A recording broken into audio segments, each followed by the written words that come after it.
Assalamualaikum warahmatullahi wabarakatuh. A'udzu billahi minasyaitonir rajim. Bismillahirrahmanirrahim. La hadrati habibina wa syafi'ina wa qurrati a'yunina sayyidina wa maulana Muhammadin sallallahu alaihi wasallam. Jami'a ikhwana min al-anbiya wal mursalin wal awliya wasyuhada wassalihin wa ali kullin ashabi kullin. Hasan jami'il mufassirin. Bismillahirrahmanirrahim. Jalaluddin al-Mahalli. Sayyidina fa'na bihima wa bi'ulumihima. Al-Fatihah. A'udzu billahi minasyaitonir rajim. Bismillahirrahmanirrahim. Alhamdulillahi rabbil alamin. Arrahmanir rahim maliki yaumiddin. Iyyaka na'budu wa iyyaka nasta'in. Ihdinas siratal mustaqim. Shiratal ladzina an'amta 'alaihim ghairil maghdubi 'alaihim waladdallin. Amin. Bismillahirrahmanirrahim. Alhamdulillahi rabbil alamin. Assalatu wassalamu ala asyrafil anbiya wa imamil mursalin sayyidina wa maulana Muhammadin wa ala alihi wa sahabatihi wa alaina ajma'in, amma ba'du. Para rawuh ingkang kula hormati, sahabat-sahabat sekalian, terutama para santri yang biasa setiap malam Rabu kita ngaji tafsir Jalalain.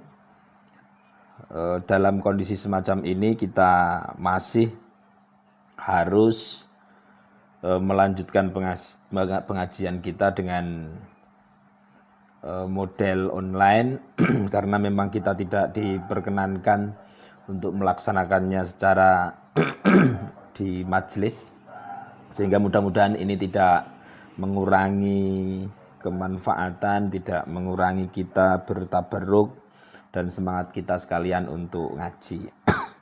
Bismillahirrahmanirrahim. Ini kalau Jalalain yang saya pegang, cetakan Darul Fikr, itu halaman 29. Saya menggunakan kitab ini karena sekaligus biasanya dilakukan beberapa penyuntingan gitu ya. Karena beberapa antara cetakan ini dengan cetakan yang lain itu biasanya ada beberapa hal yang berbeda. Kadang ayatnya kurang atau penafsirannya kurang dan lain-lain. Kita lanjutkan. A'udzubillahi minasyaitonirrajim. Bismillahirrahmanirrahim. Faqala al-musannif rahimahullahu ta'ala wa nafa'ana bihi wa bi'ulumihi wa a'ada 'alaina min barakatihi fid dunya wal akhirah. Amin ya rabbal alamin. Bismillahirrahmanirrahim. Wa nuzila fi Abdillah bin Salam wa ashabihi. Wa nuzila lan dipun turunaken niki ayat mangke. Wa nuzila fi Abdillah bin Salam. Ing dalam Abdullah ibn Salam wa ashabihi lan pira-pira kancane Abdullah ibn Salam. Lamma azamus sabta wa karihu al-ibila ba'dal islami. Ing dalam semangsane tetep padha ngegungna sapa Abdullah bin Salam wa ashabu as-sabta ing dina Sabtu. Wa karihu lan padha gething sapa Abdillah lan ashabu al-ibila ing unta ba'dal islami ing dalam sawise memeluk agama Islam, sehingga wonten ayat ya ayyuhalladzina amanu dukhulu fis silmi kafah wa la tattabi'u khutuwatis syaitan. Ya ayyuhalladzina he eling-eling wong akeh amanu kang padha iman sapa alladzina udkhulu becik padha mlebu sapa sira kabeh mlebu fis silmi utawa fis salmi ing dalem tafsiran ten mriki Islam, atau tafsiran yang lain as-silm itu as-suluh, perdamaian, tarkul muharabah atau meninggalkan perang ya. Meninggalkan bertikai. Utawi lafal as-silm utawa as-salam iku bi fathis sin kelawan fathai huruf sin wa kasriha lan kasrai huruf sin. Ai al-islami tegese mlebu ing dalam Islam kafatan hale holistik, menyeluruh. Utawi kafah niku halun merupakan hal minas silmi sang lafal as-silm. Ai fi jami'i syara'ihi tegese mlebu kabeh fi jami'i syara'ihi ing dalam sekabehane syariat Islam. Wala tattabi'u lan aja padha anut sapa sira kabeh khutuwatis syaitani ay turuqas syaitani ing pira-pira langkah utawa pira-pira dalane syaitan ay tazyinahum tegese entuk mais-maisi setan bitafriki kelawan perbedaan, kelawan perpecahan. Innahu sak temene setan lakum kedue sira kabeh aduun iku merupakan musuh mubinun sing sangat jelas, sangat nyoto ai bayyinul adawati tegese sing sangat jelas untuk memusuhi permusuhane. Bismillahirrahmanirrahim. Kemarin ayat ini sempat kita singgung ya bahwa ini memang ada yang mengatakan asbabnya, nuzulnya itu terkait dengan kasus Abdullah bin Salam dan saudara-saudaranya dan teman-temannya gitu. Bahwa dulu itu orang-orang Yahudi ada yang sudah masuk Islam, tetapi kemudian dia belum bisa total gitu karena masih mengagungkan hari Sabtu dan bahkan dianggap ada yang menceritakan itu masih deres Taurat gitu. Dan dia ora seneng karo unta. Sementara unta itu kan dalam konteks Islam kan malah justru enak ya. Tetapi mereka rasa seneng karo unta. Wis kadung masuk Islam, tetapi kemudian DE masih ada bahasa yang lain, orang mengatakan masih kepengen melakukan sinkretisme gitu. Jadi kepengen ajaran yang dulu itu masih dipertahankan. Kemudian DE ya tetap Islam. Tapi yang mengatakan semacam ini termasuk Imam Jalaluddin ini dan juga dari riwayat Ikrimah ya. Tetapi kemudian seperti Ibnu Katsir kalau nggak salah itu agak menolak pendapat ini karena dianggap Abdullah bin Salam itu orang yang sangat baik. Tidak mungkin dia itu kemudian melakukan sinkretisme gitu. Di dia itu berislamnya sudah total gitu. Nah, tetapi ada yang mengatakan di sini seperti di tafsir ini disampaikan bahwa ayat ya ayyuhalladzina amanu dkhulu fis-silmi kafah, dan ayat ini sangat familiar di kita, sangat terkenal gitu. Jadi nek mlebu Islam itu ya aja sing secara menyeluruh, total, ora separuh-separuh, sampai ada yang sebagian yang petentengan. Jadi ini akhirnya harus membangun khilafah Islamiyah, mendirikan negara Islam dengan ayat yang sama. Padahal konteksnya ayat ini sebenarnya tidak begitu. Ya sekedar nanti kita bahas. Karena ayat ini dianggap kalau penafsirannya itu fisilmi itu adalah kon mlebutan gini Islam, itu dianggap agak problematik penafsiran itu gitu. Karena yang dikhitabi orang-orang beriman. Masa wong-wong sing duwene iman, kowe mlebu ning nggone Islam secara total. Lho wis iman kok. Padahal misalnya Imam Fakhruddin Ar-Razi mengatakan iman itu bagian dari Islam itu sendiri. Jadi wong wis iman wis mamelo Islam kok kon mlebu Islam gitu. Sehingga as-silm di sini itu oleh para pakar bahasa itu dianggap jane ora dimaknai Islam gitu, tapi dimaknai sebagai as-sulh atau kedamaian. Tarkul muharabah ya, atau meninggalkan perang, meninggalkan pertikaian, sehingga maksudnya hai orang-orang sing beriman masuklah ke dalam perdamaian itu secara menyeluruh, secara total, secara holistik.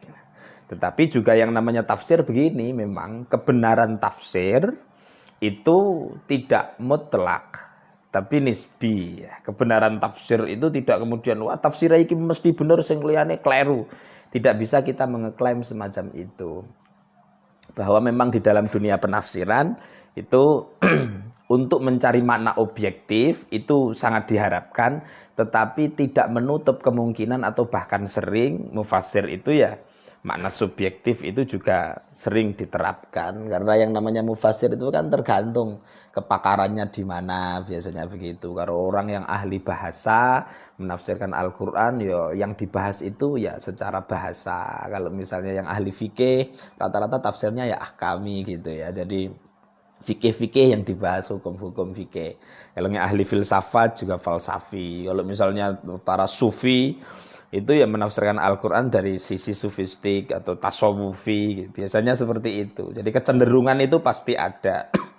Nah ini di dalam tafsir ini dijelaskan bahwa ya ayyuhalladzina amanu dkhulu fis-silmi kafah, karena as-silm itu dimaknai Islam, masuklah di dalam Islam secara menyeluruh, total, secara holistik, sehingga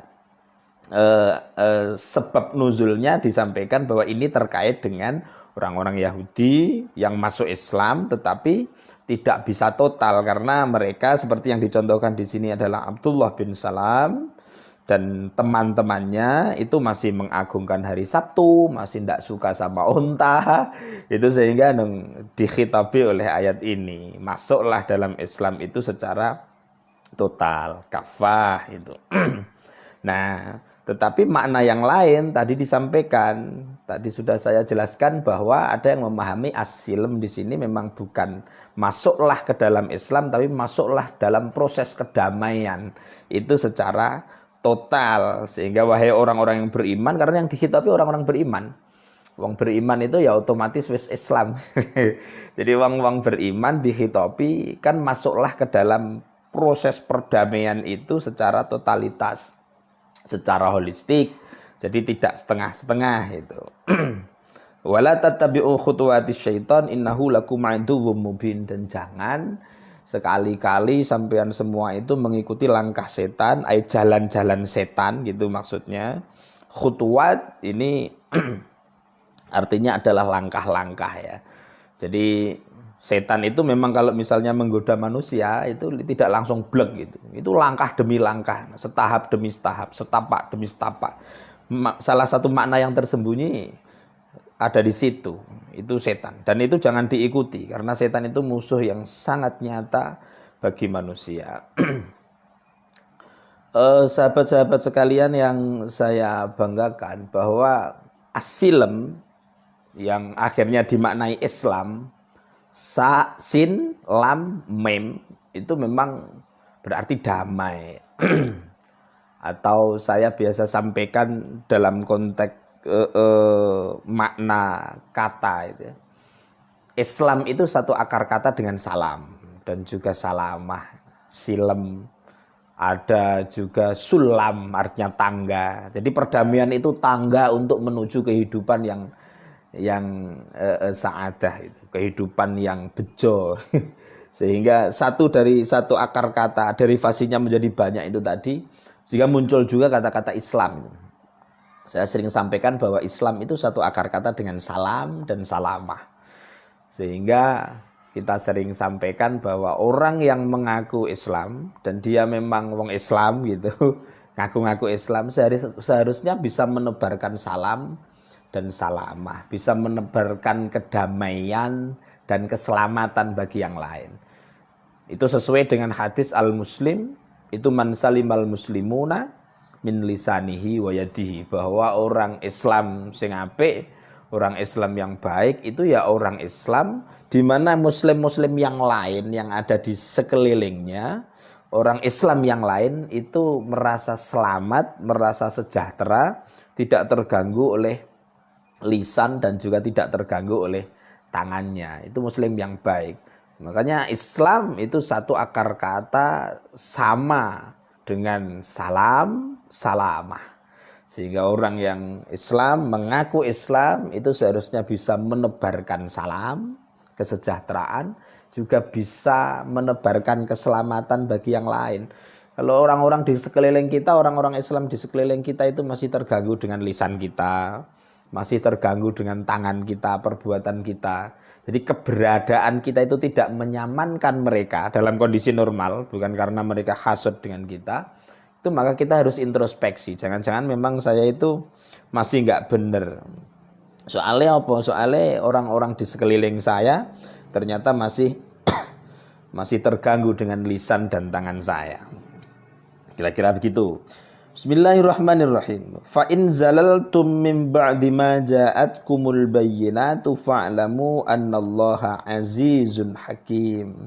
Fa in zalaltum, mongko lamun condong sapa sira kabeh aimiltum tegese condong sira kabeh anid dukhuli saking masuk fi jami'ihi ing dalem sekabehane Islam min ba'di ma ja'at ing dalem sakwuse teka kum ing sira kabeh apa al bayyinatu pira-pira argumentasi utawa hujjah ai al hujaju tegese pira-pira hujjah adh-dhahiratu kang nyata ala annahu ing antase sak temene Islam iku hakun bener fa'lamu mongko becik padha ngerti ya sapa sira kabeh anallaha ing sak temene Gusti Allah iku azizun dat kang menang mulya menang la yu'jizu tegese ora ngapesna ora ngalahna hu ing Gusti Allah apa syai'un apapun utawa suwiji-wiji anintiqamihi saking siksane Gusti Allah minggum saking sira kabeh. Di samping aziz, hakimun tur sangat bijaksana fi sunaihi ing dalem kreasine Allah Subhanahu wa taala. Jadi di ayat ini nek misalnya awake dhewe niku untuk condong masuk ke dalam Islam secara totalitas itu kok ijeh anjen angel setelah berbagai macam hujah utawa argumentasi itu datang kepada kita bahwa kita tahu nek Islam itu hak. Ya, kita cukup tahu bahwa Allah Subhanahu wa taala itu Azizun Hakim. Dat kang mulya, menang, tidak bisa dikalahno oleh siapapun dan apapun. Terus Gusti Allah itu ya Hakim, sangat bijaksana. Artinya Allah Subhanahu wa taala itu tahu posisi kita masing-masing. Yang penting kita tidak nggorohno utawa awake dhewe iku ora mendustakan, tidak mendustakan bayinat utawa tidak mendustakan berbagai macam bukti sing memang didatangkan kepada kita. Dan kita harus paham bahwa yang namanya Islam itu ya memang sangat sempurna dan luar biasa. Tidak bisa nih awake dhewe iku ora mengatakan bahwa Islam itu hak. Kita mengatakan hak, tapi bisa jadi awake dhewe ada kemungkinan terpleset juga. Awake dhewe ada kemungkinan terpleset sehingga nek misalnya enten awake dhewe kemungkinan terpleset sing penting ya memang ora dijarak. Nek ora dijarak Allah wis ngerti dhewe lah posisine awake dhewe kaya apa. Bismillahirrahmanirrahim. Hal yanzuruna illa ayyatiyahumullahu fi dzulalim minal ghamami wal malaikatu wa qudiyal amr wa ilallahi turja'ul umur. Hal yanzuruna ay ma yanzuruna ana ta padha ngenteni sapa wong akeh ayan tadiru tegese ngenteni sapa antarikuna pira-pira wong sing ninggal addukhula ing mlebu fihi ing dalam Islam illa ayyatiyahumullahu illa ayyatiya kejaba yen ta teka hum ing wong akeh atarikun niku wau sapa Allah Gusti Allah rawuh Gusti Allah ai amruhu tegese urusane Gusti Allah. Jadi sing teka ora langsung Gusti Allah tapi amruhu. Jadi Allah itu punya amr. Kemudian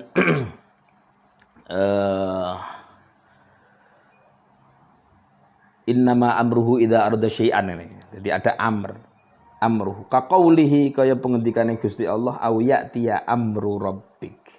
Au ya'tiya utawa yen to teka apa amru rabbika urusane pangeran sira. Ana sing maknai perintah pangeran sira azabuhu tegese azab utawa siksane rabbuk fi zulalin ing dalam pira-pira aup-auban utawi kata zulal iku jam'u zullatin iku jama'i lafal zullah minal ghamami aup-auban minal ghamami saking mendung as-sahabi tegese mendung wal malaikatu lan teka sapa pira-pira malak wa qudiya lan diputus apa al amru perkara aitam tegese sempurna apa amru halakihim urusan rusae wong akeh attarikuna iku mau wa ilallahi ran maring Gusti Allah turja'u bakal dibalekno apa al umuru pira-pira perkara utawi lafal turja'u iku bil bina ilil maf'uli wal fa'il iku kelawan bina maf'ul lan fa'il dadi sama mabni majhul isma mabni ma'lum.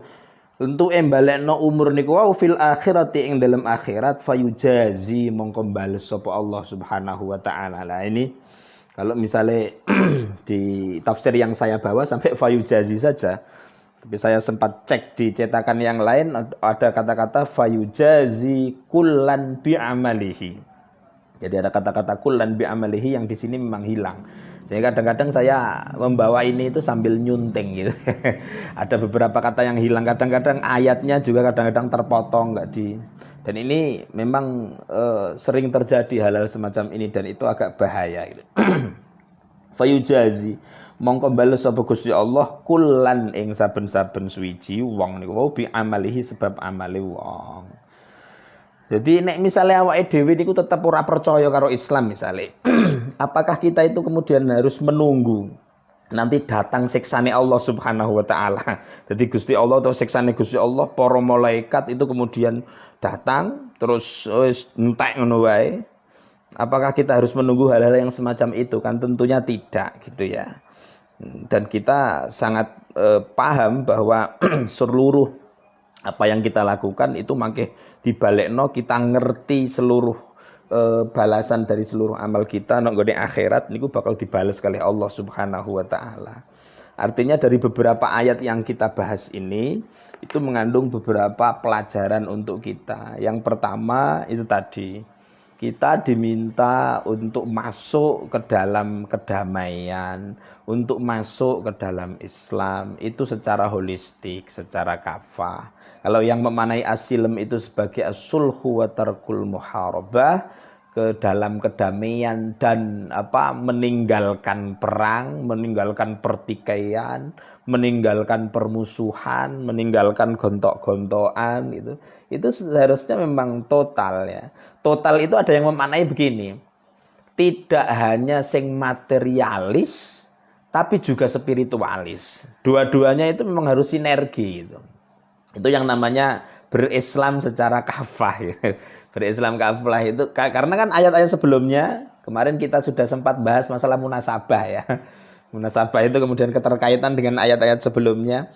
Ayat-ayat sebelumnya kan kemarin kita sudah bahas. Wa minan nasi may yu'jibuka qawluhu fil hayatid dunya, itu berbicara masalah materialisme.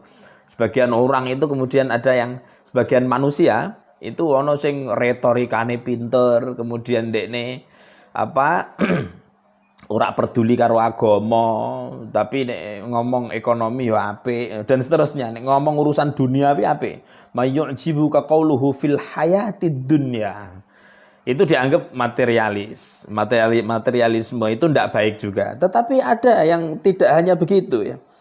Jadi tidak hanya materialis, tidak hanya ngomong dunia, tidak hanya ngomong kekuasaan, wa idza tawalla sa'a fil ardi liyufsida fiha, itu tidak hanya ngomong dhek senengane ngrusak-ngrusak bumi. Nek wis kepilih kemudian dhek mlete keneng penyakit kemarin akhadat-hul izzatu bil ismi. Nek wis kepilih dadi anggota dewan, wis kepilih dadi bupati, kepilih dadi presiden, gubernur, kemudian terjangkit virus atau terjangkit penyakit ora trimo corona ya. Tapi penyakitnya itu penyakit mlete ondol, kemudian dia merasa nek aku nglakoni kesalahan karena aku pejabat ya ora apa-apa gitu. Rumangsane kaya ngono. Itu materialisme, tapi ada sebagian dan itu tidak baik. Ada sebagian sing wa minan nasi mayyashri nafsahu butigo amardatillah. Ada sebagian orang yang spiritualis sekali. Jadi ndekne sama sekali tidak materialisme tapi aja menyerahkan dirinya kepada Allah Subhanahu wa taala. Nah, itu juga agak dikritik gitu. Wong sing blas ora mikir kehidupan dunia ya ora apik. Tapi sama sekali tidak mikir kehidupan akhirat sehingga dunia tok ya ora apik. Sehingga ayat Islam kafah ini dianggap dua-duanya harus sinergi. Peradaban yang dibangun itu harus peradaban yang materialis, spiritualis secara sekaligus gitu. Jadi yo ndeke akhirat dipikir tapi dunia dipikir. Atau ketika ndeke melakukan aktivitas keduniaan atau aktivitas khalifah fil ardi ini, aktivitas mengelola bumi, dia boleh jadi pejabat tapi jangan lupa bahwa itu diniati sebagai ibadah gitu kan, sehingga ada unsur ukhrawinya di dalam kejabatannya itu. Dia oleh jadi public figure misalnya, tetapi harus dia menempatkan dirinya tidak hanya berdimensi duniawi tapi juga ukhrawi. Itu yang dianggap kemudian sebagai Islam kafah ini. Fisilmi kafah itu yang memadukan antara yu'jibuka qauluhu fil hayatid dunya, terus tawalla sa'a fil ardi dan seterusnya itu, dan memadukan wa minan nasi may yashri nafsahu ibtigha'a mardatillah. Jadi materialis plus spiritualis secara sinergi. Nah itu. Adapun kalau misalnya kita memang itu kadang-kadang rodok kepleset sithik, memang tidak bisa melakukan secara holistik dan seterusnya, itu Allah Subhanahu wa taala itu sudah sangat paham dengan posisi kita masing-masing. Kita itu sebenarnya nok nggone makomat sing kaya apa gitu kalau bahasa tasawufnya. Kita nok nggone tingkatan yang seperti apa, itu Gusti Allah pun ngertos. Yang penting kita tidak usah menunggu harus disiksa Gusti Allah untuk bisa berislam secara baik. Sekali lagi bahwa Islam itu satu akar kata dengan salam, satu akar kata juga dengan salamah. Jadi orang Islam yang baik itu harus bisa menebarkan salam, menebarkan kesejahteraan kepada yang lain, dan menebarkan keselamatan kepada yang lain. Jangan sampai kita mengaku paling Islam tapi orang-orang yang lain justru tidak nyaman dengan keberadaan kita. Harus mereka nyaman dengan keberadaan kita. Itu berarti kita muslim yang baik. Al-muslim itu man salimal muslimuna min lisanihi wa yadihi. Muslim yang baik itu adalah orang-orang muslim yang lain harus merasa aman, nyaman, selamat dari perbuatannya dan dari lisannya. Begitu juga kata iman. Iman itu satu akar kata dengan aman dan amanah.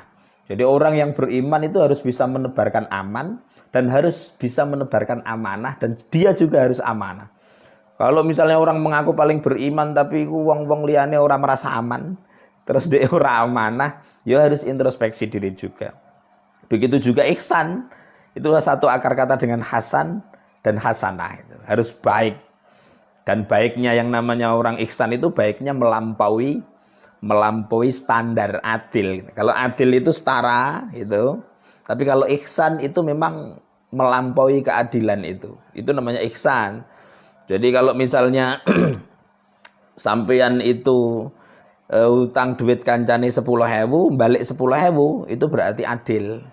Tetapi nek misalnya sampean itu utang 10.000 tanpa transaksi lah, sehingga tidak ribawi, mbok balekno 11.000 misalnya, siras mbok kai hadiah, itu ihsan. Ada orang tua nilai awakmu duit 10.000 terus kamu nimbah teko balekno 5.000 wae, sing 5.000 gak usah. Itu ihsan.